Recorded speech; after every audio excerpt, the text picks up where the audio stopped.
Ah, chapeau, chapeau, chapeau. Merci beaucoup, Baba. Nous allons poursuivre. Il y a tellement de choses à dire sur le djembé et sur les possibilités qu'offre cet instrument de musique traditionnel.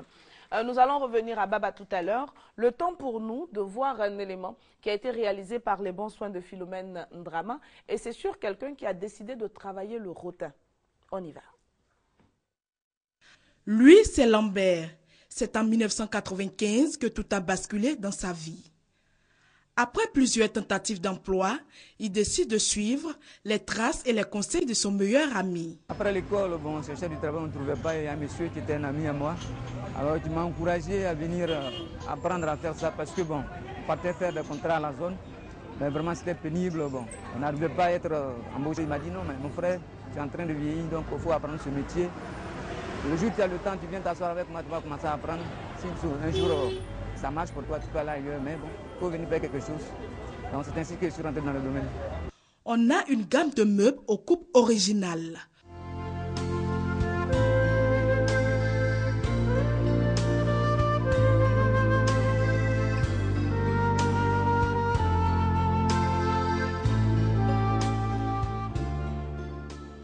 C'est de la vannerie. Nous fabriquons des meubles à base du rotin. Voilà, les fauteuils, les bibliothèques, les étagères, les paniers, les corbeilles. La particularité du rotin, ça veut dire que c'est une matière qui est très durable et qui fait de la décoration. Quand c'est dans la maison, c'est très beau à voir. Lambert a des clients fidèles. Nous avons affaire à des clients de meubles, c'est-à-dire les salons en rotin, et nous aussi les dames pour les bébés, les couffins et les corbeilles, et aussi les décorations de mariage. Voilà. Et cette chaise, par exemple, ça consiste à faire le mariage. Voilà. Un style passe-partout, authentique, résistant et durable. Les accessoires en rotin ne manquent surtout pas. À mon salon de coiffure, plus précisément, j'utilise le rotin parce que le rotin est plus maniable. Bon, je travaille le rotin surtout quand j'ai des mariages. Avec le rotin, nous n'avons pas de problème.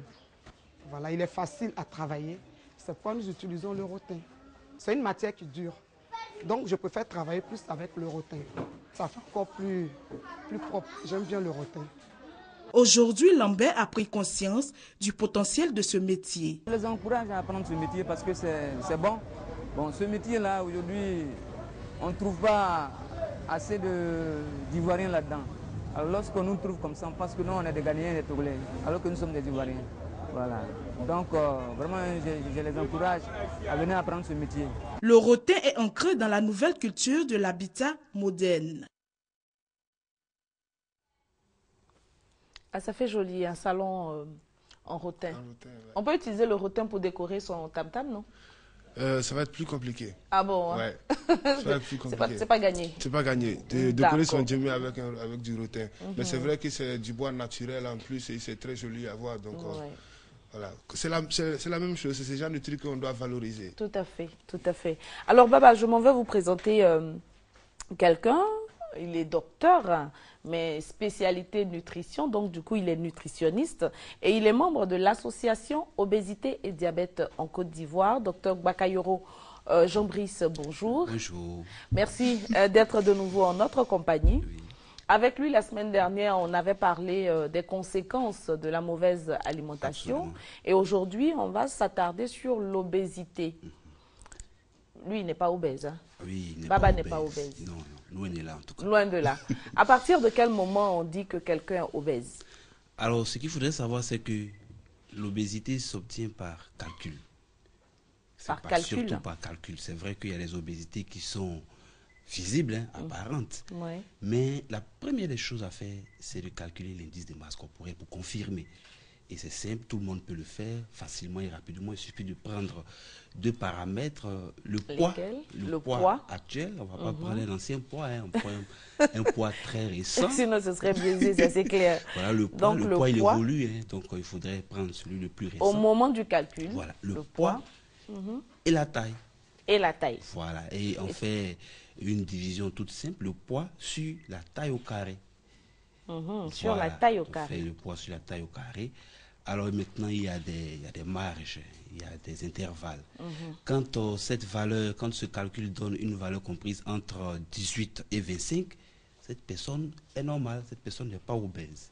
Donc si vous faites la division de votre poids par votre taille au carré, que vous avez un résultat compris entre 18 et 25, c'est normal. C'est normal. Et c'est dans ce registre que Baba se trouve. Que Baba se trouve. Tout le monde ici en tout cas. Vous allez voir, c'est très simple. D'accord. À partir de quel moment on parle d'obésité? Alors, on parle d'obésité à partir du moment où ce résultat donne le chiffre 30.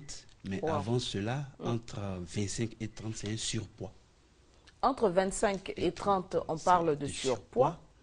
Et à partir de 30, c'est l'obésité. D'accord. C'est quoi le surpoids? Alors, le surpoids, ce n'est ni une masse corporelle normale, ni l'obésité.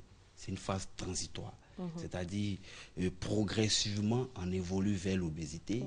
Et dès maintenant, il faut tirer sur la sonnette d'alarme pour revoir son alimentation et puis corriger certains éléments pour revenir à la normale.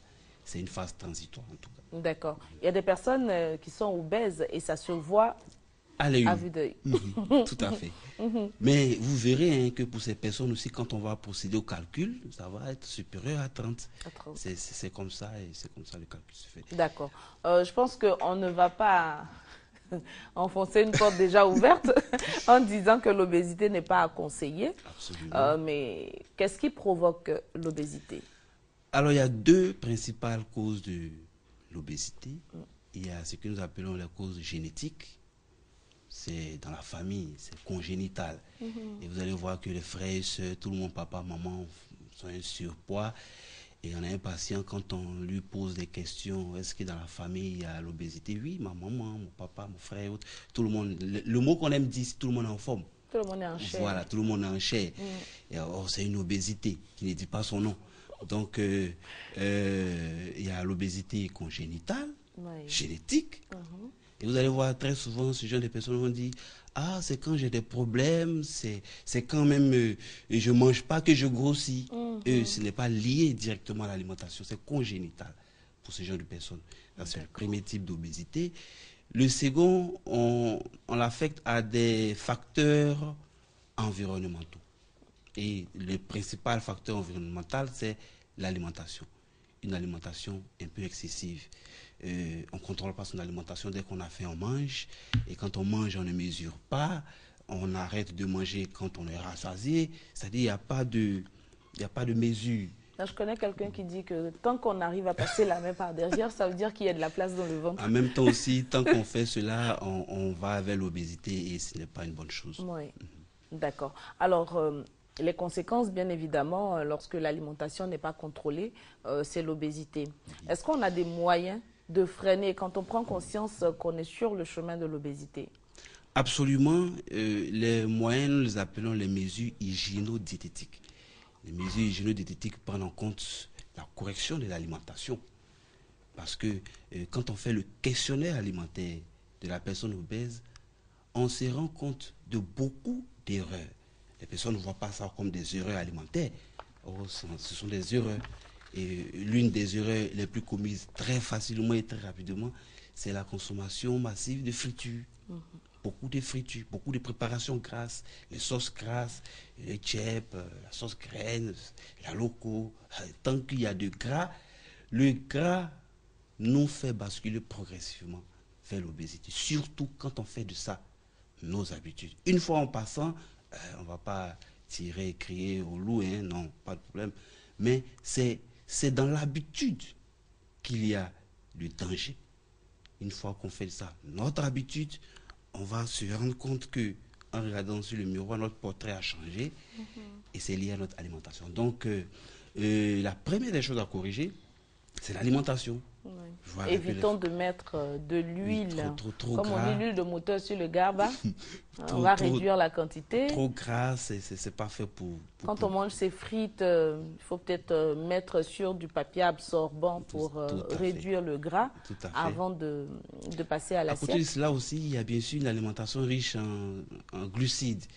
Les glucides, c'est ce que nous consommons le plus, le riz, la tchéké et autres. Mais là, c'est une question de quantité maintenant. On en consomme un peu trop. Comme je l'ai dit tout à l'heure, on ne mesure pas. Donc on y va, on mange. Mais en réalité, si on veut voir la quantité d'énergie que ces aliments que nous consommons apportent, on va voir que c'est au-delà de nos besoins. Et c'est chaque fois le surplus qui est transformé par l'organisme pour être stocké dans les tissus adipeux. Et on bascule lentement vers le surpoids, ensuite vers l'obésité. D'accord. Alors, depuis le début de votre propos, c'est régulièrement qu'on entend parler de quantité. Absolument. Il y a peut-être la qualité, mais il y a aussi la quantité. Ce serait quoi la quantité normale? Monsieur comme Baba, s'il doit manger son attiéké, son garba ou bien son riz, ce serait quoi la quantité normale? Alors la dernière fois, j'avais juste indiqué le point, mais au sortir du studio, vraiment, les gens m'ont dit, mais tu es sûr de ce que tu dis? C'est pour ça que j'aime les Ivoiriens, parce que dès qu'il y en a la possibilité, on m'a posé la question. Oui, est-ce que tu es sûr que ce point... ça peut... Un Baba même regarde son point, il fait... son taux, son photo... Non, écoutez, c'est pas si évident. Mais en réalité, c'est ce qu'il devrait être. Pourquoi? Le point. Oui. Vous pouvez majorer juste un peu, hein, mais restez autour de là. Baba peut manger... une boule d'attiéké comme... Non, un peu plus quand même. Un peu plus quand même. Pourquoi pas un peu plus? C'est que la conséquence, ça sera un peu plus aussi surpoids, léger. Mais c'est dans les habitudes qu'on va quitter ce surpoids maintenant, se surprendre à une certaine obésité. Voilà. Or, avec cette mesure, c'est sûr hein, qu'on va rester dans l'indice de masse corporelle normale. Mais cette mesure est indicative. Pourquoi? Simplement parce que ça nous emmène à ne pas nous limiter à la consommation d'aliments glucidiques, mais à avoir un repas complet qui comprend bien sûr, j'en avais parlé la dernière fois. On va le rappeler, la répétition étant pédagogique. Le repas il doit être le plus complet possible pour éviter les excès dans les différents éléments qui nous amènent vers l'obésité. Alors, lorsque on entame notre repas, bien sûr par les crudités, ils ont un rôle. Ils ont un rôle important, on ne va pas venir sur tous les détails. Ils ont un rôle important, mais ils contribuent aussi à la satiété. Ça veut dire que quand on commence par les crudités, une quantité plus ou moins importante, déjà ça occupe de la place. Tout à fait. Ensuite, quand on va maintenant en venir à notre aliment glucidique sous la forme de notre point, et quand on va terminer par un fruit, on est rassasié, mais on est bien en termes de quantité, on a... Mais là, je précise, on est bien rassasié. On est bien rassasié. Mais ce que nous faisons, ce qu'on voit le plus souvent, on supprime l'entrée, on supprime le dessert et on se limite maintenant au plat de résistance et on dit mais un point ça ne peut pas nous suffire. Évidemment, on a supprimé les deux autres éléments et c'est ce qui explique pourquoi c'est difficile à comprendre cette quantité, mais en réalité, c'est ce qui devrait être. Il y a une téléspectatrice justement qui me posait la question après notre entretien de la semaine dernière et qui me disait, est-ce qu'il est possible, ne peut-on pas considérer que j'ai mangé des crudités si par exemple mon repas est constitué de poisson braisé, donc avec des légumes, une vinaigrette de légumes, et puis de la tiéké ou bien du riz. Est-ce qu'on ne peut pas considérer que c'est complet, étant entendu que j'aurais peut-être pas mangé l'entrée, mais ça figurait plus ou moins, dans une certaine mesure, dans mon repas. Vous allez remarquer que les entrées sont le plus souvent constituées d'éléments crus. Nous on appelle ça les crudités. Oui, oignons, tomates crues. Ah oui, il y a oignons, tomates, carottes, j'ai cru entendre le poisson frit. Et l'autre type d'éléments aussi, ce sont les cuidités. C'est cuit. Soit c'est frit, soit c'est bouilli, etc. C'est cuit. Mais le fait de porter à ébullition, à une température élevée, ça tue, ça détruit certains nutriments qu'on retrouve dans les aliments frais. C'est pour cela que l'alimentation, pour ne pas dire le repas, le plat principal doit être encadré de deux éléments crus. En entrée, les crudités et le fruit au dessert. On mise sur le naturel, on mise sur le cru pour retrouver les éléments qui, bien sûr, ont disparu après, bien sûr, la cuisson. Donc, tant qu'elle se rend compte que dans ce qu'elle a décrit, il y a du cru, oignon, tomate, c'est déjà bon. Ça faisait partie normalement des crudités, même si ça revient sur le plan des résistances. Mais il faut tirer vers le naturel. Vous allez voir que beaucoup plus les gens parlent de bio de l'autre côté. C'est le naturel. Le naturel, on doit revenir au naturel le plus possible. Et puis on n'oublie pas, à côté de l'alimentation, il faut également faire du sport. Absolument, absolument. Tout à l'heure, j'étais en train de dire qu'il faut revoir l'alimentation au niveau de la consommation des fritures et puis sur des aliments glucidiques. Mais le deuxième volet, c'est l'activité physique. Les activités physiques sont essentielles. Mais le mot important, c'est régulièrement.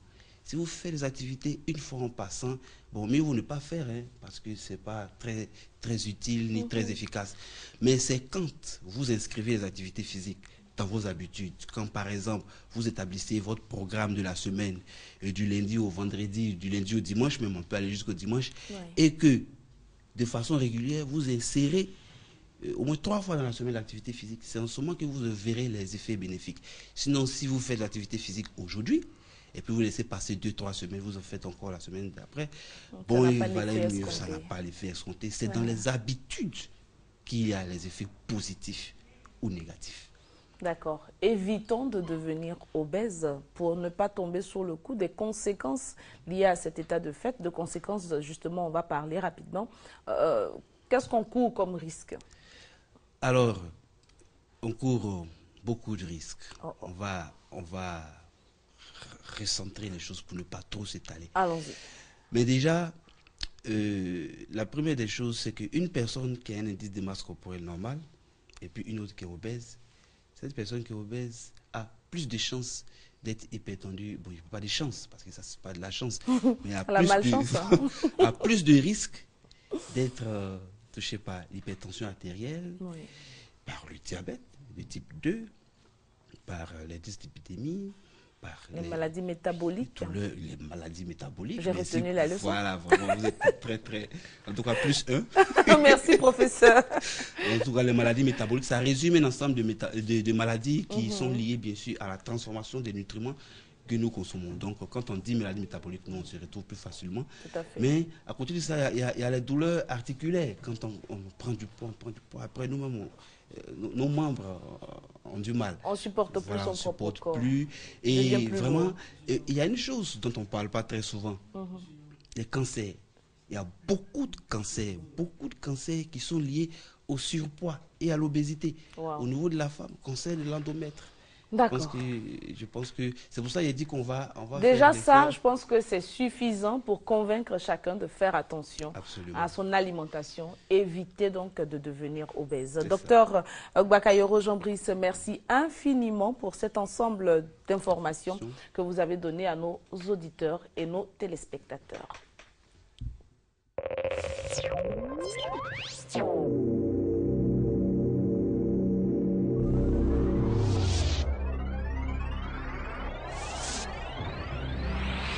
Sous le haut parrainage de Madame la ministre de la Santé et de la lutte contre le sida, Dr Raymond Goudou-Koffier, le programme national de promotion de la médecine traditionnelle, PNPMT, organise, en collaboration avec ses partenaires, la 12e journée africaine de la médecine traditionnelle. Thème, collaboration entre les praticiens de la médecine traditionnelle et les praticiens de la médecine conventionnelle. Le dimanche 31 août 2014, à l'hôtel du district Plateau, à partir de 9h. Vous y êtes tous invités. Contact 20 33 27 81 05 68 86 23 05 13 50 34.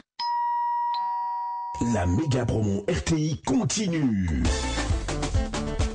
Tente de gagner une villa de 25 millions de francs CFA avec seulement 100 francs CFA. Envoie maintenant par SMS cadeau CADO au 98 070 et tente ta chance. Des centaines de super cadeaux à gagner. Chaque semaine, des enveloppes cash de 100 000 francs et 500 000 francs CFA. Des fours micro-ondes, des cuisinières et les smartphones sont à gagner.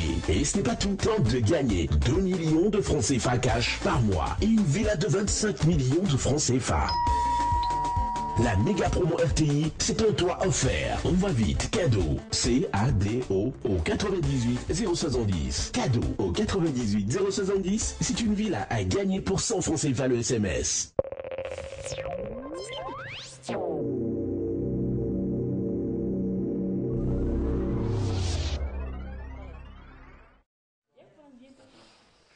Ben voilà, changement de décor sur notre plateau. Nous sommes en compagnie d'invités nouveaux que nous avons installés.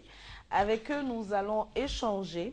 14e édition de Clap Ivoire, c'est avec M. Kader Fadiga, responsable donc communication de l'Office national du cinéma, accompagné de Mademoiselle Soro Diata. Bonjour, messieurs, dames.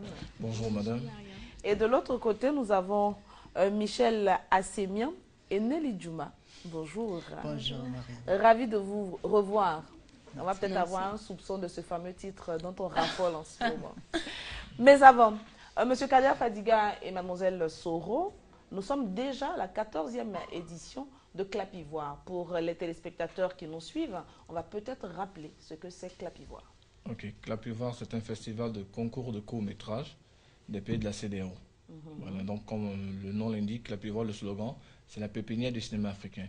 Donc c'est organisé au niveau de toute la CEDEAO pour encourager des jeunes réalisateurs à s'intéresser à la chose, à l'œuvre cinématographique et voilà, à se parfaire. Donc il y a la formation, il y a la pratique et disons l'opportunité qu'on leur donne de se lancer sur le marché international. D'accord. Et pour cette année, à quel niveau sommes-nous? Est-ce que c'est la présélection nationale ou bien on est déjà au stade de l'international? Nous sommes à la phase internationale. D'accord. Et qu'est-ce qui va se passer concrètement? Ce qui va se passer concrètement, c'est que le festival c'est du 2 au 5 septembre ici à Abidjan. Et la particularité cette année, c'est que cette édition elle est décentralisée. Il y a Abidjan, Yamoussoukro et Grand Bassam. Voilà. Donc mardi déjà, c'est la cérémonie d'ouverture mardi matin, voilà, avec les allocutions, les réceptions des différents invités. Et surtout l'après-midi, on aura à l'honneur l'Afrique du Sud, parce que le pays invité cette année, c'est l'Afrique du Sud. Donc à l'Hôtel de la Culture à Cocody, l'ancienne mairie de Cocody, à 19 h, nous aurons la projection de très grands films, de très grands documentaires sud-africains, voilà, qui s'appelle Nelson Mandela, au nom de la liberté, un documentaire de 90 minutes, un film de Joël Kelmet. Donc ce sera présenté sous la coprésidence du ministre de la Culture, notre ministre de tutelle, M. Maurice Kwakumbanama, et de l'ambassadeur de l'Afrique du Sud. Donc ce sera mardi à 19 h à l'Hôtel de la Culture à Cocody. Vous êtes invités. D'ailleurs, je profite pour vous remettre la pochette de présentation du festival. Merci et puis en même temps votre carton d'invitation à l'intérieur. D'accord. Merci infiniment. Alors, quelles sont les personnes que vous attendez en termes de participants à ces activités culturelles? Il faut d'abord dire que nous attendions tous les pays de la CEDEAO, notamment le Bénin, le Togo, la Côte d'Ivoire, vraiment tous les pays de la CEDEAO. Mais il y aura 2 absents, le Ghana et le Nigeria. Voilà, il faut aussi dire que nous invitons toute la population ivoirienne à venir assister, parce que Clap Ivoire, c'est gratuit, c'est d'abord pour nous et avant les autres. Voilà. Et on a le représentant de la Côte d'Ivoire qui est déjà connu. Oui, nous avons 2 représentants. Parce qu'il y a 2 genres, les films documentaires et les films de fiction. Donc pour le genre fiction, nous avons Mademoiselle Kwaku Félicia, avec le intitulé du film, qui s'appelle Carité, les man des savanes. Et puis le film documentaire, fiction plutôt, Élysée, de Sao, voilà. Voilà. D'accord. Mais en tout cas, merci beaucoup à M. Fadiga et à Mademoiselle Soro. J'adore votre coiffure, au passage. Merci beaucoup donc, pour ces informations. On retient que Clap Ivoire, c'est Abidjan, Bassam et Yamoussoukro pour cette année, du 2 au 5. Numéro de téléphone éventuellement pour les personnes qui souhaitent vous joindre. Voilà. Vous pouvez nous joindre au 07 51 82 69, au 07 90 85 75. Voilà. Merci beaucoup. 07 90 85 75, 07 51 82 69 pour de plus amples informations. Excellente journée à vous et merci d'être passé par ici. Merci bien, bonne journée. Michel Assemian et Nelly Djouma. On parle ici de présentation de l'album de notre artiste. Exactement, Mariam. Et nous sommes là pour annoncer la présentation du nouvel album de Nelly Djouma. Mais d'abord, il faut que je présente un tout petit peu l'artiste. Il faut savoir que Nelly Djouma a été révélée par la première édition de l'émission télé-réalité Star On Air. Et dès lors, Nelly a su capitaliser son succès. Les voyages en Afrique et en Chine vont lui permettre de consolider son talent et de forger une carapace d'artiste. Donc, comme une nouvelle carrière, depuis mai dernier, elle sort un album complet, cette fois-ci de 8 titres, arrangé par Olivier Blé et distribué par la structure Drummaker. Et ce samedi, Nelly Jouma va présenter son album du côté de l'acoustique à Cocody au Vallon, rue des Jardins, et c'est à partir de 18h00. Voilà. Donc là, venez soutenir l'artiste. Ça sera un showcase. Voilà. Elle va chanter les répertoires de son album et ça sera suivi d'une très grande dédicace. Donc ceux qui n'ont pas cessé d'appeler hier, ils veulent voir Nelly. Je pense que c'est le moment de venir voir Nelly. C'est le moment de venir communiquer avec elle. D'accord. On va lui donner la possibilité de s'adresser à tous ses fans, à tous ces nostalgiques qui ont eu le plaisir de retrouver le titre de Tino Rems, version Nelly Jouma. D'accord. Juste pour rappeler que ce samedi, j'ai besoin de vous. Donc, je vous invite samedi à 18h à l'acoustique pour venir me soutenir et venir découvrir aussi l'album. Voilà, soyez au rendez-vous. N'est-ce pas? Il faut qu'ils soient au rendez-vous. Des numéros de téléphone pour ceux qui veulent faire des réservations et s'assurer d'avoir une place. D'accord. Pour les contacts, vous pouvez déjà appeler le 02 74 2 x 29, le 47 14 29 et 23. Merci Maria. C'est moi qui vous remercie. J'ai aussi un carton pour vous, un carton d'invitation. Ah, merci beaucoup Nelly Jouma. Et c'est avec plaisir que nous viendrons assister à ce showcase. Merci. Pour voir ce qu'il y a au-delà de la chanson. C'est Amboueli. Amboueneye. Amboueneye. Oui. D'accord. En chanson, c'est plus joli. Merci beaucoup. Merci. Juste à côté de vous, nous avons mademoiselle Marie-Catherine Ayoma. Vous êtes coordonnatrice des opérations du Centre de gestion intégré du ministère des Transports. Bonjour. Bonjour Mariam. Bienvenue sur nos antennes. Avec vous, l'on va parler de la modernisation des titres de transport. C'est cela. Donc avant d'aborder le sujet principal, je souhaiterais vraiment saluer cette initiative de Monsieur le ministre des Transports, Monsieur Gaoussou Touré, parce qu'il a vraiment facilité la vie aux usagers, non seulement en décentralisant les services de transport, et notamment au niveau de la délivrance des titres de transport dans les meilleurs délais. Donc aujourd'hui, je souhaiterais porter à la connaissance de tous les usagers du service des transports qu'il y a un seul centre qui est habilité à délivrer les titres de transport, c'est le centre de gestion intégrée du ministère des Transports. Parce qu'il nous a été reporté qu'il y a certains concessionnaires qui continuent de traiter les dossiers concernant les documents de transport. Donc je souhaiterais communiquer à tous les usagers que vraiment la seule structure, c'est le centre de gestion intégré. Et que toute personne qui connaîtrait des personnes qui se dirigent actuellement vers ces concessionnaires-là peuvent dénoncer tous ces usagers qui seront passibles et exposés à des poursuites judiciaires. D'accord. Mademoiselle Ayoma, on va peut-être, pour que tout le monde soit au même niveau d'information, rappeler ce qu'est un titre de transport. Eh bien, un titre de transport, c'est un document qui vous permet de circuler sur la voie publique. Voilà. Donc, entre autres titres de transport, on a... Nous avons le permis de conduire, la carte grise et la carte d'autorisation de transport. D'accord. Donc, pour tous ces éléments-là, désormais, avec la nouvelle formule mise en place par le ministère des Transports, il faut aller au centre de gestion intégré du ministère des Transports. C'est cela. Où êtes-vous situé? Alors, nous sommes situés sur le VGE, juste après Ivocep. Donc, je tiens à préciser aussi, Mariam, qu'il y a d'autres centres qui seront ouverts très bientôt dans la ville d'Abidjan, notamment également à l'intérieur. Nous avons déjà Boaké, Yamsokro, Daloa qui sont fonctionnels et les autres villes de l'intérieur vont suivre d'ici très bientôt. D'accord. Donc, il ne faut plus se faire gruger, il ne faut pas se tromper, il ne faut pas se méprendre. Une seule adresse pour les titres de transport, c'est le centre de gestion intégré. C'est bien cela. Il y a des contacts? Bien évidemment. Donc pour toute dénonciation ou toute information, veuillez contacter le 21 00 78 00. 21 00 78 00. D'accord. On termine avec vous. Qu'est-ce qu'on retient? On retient qu'on vous attend. Les centres sont ouverts pour vous les usagers. Et je répète encore une fois, seul le centre de gestion intégré est habilité à délivrer tout type de transport.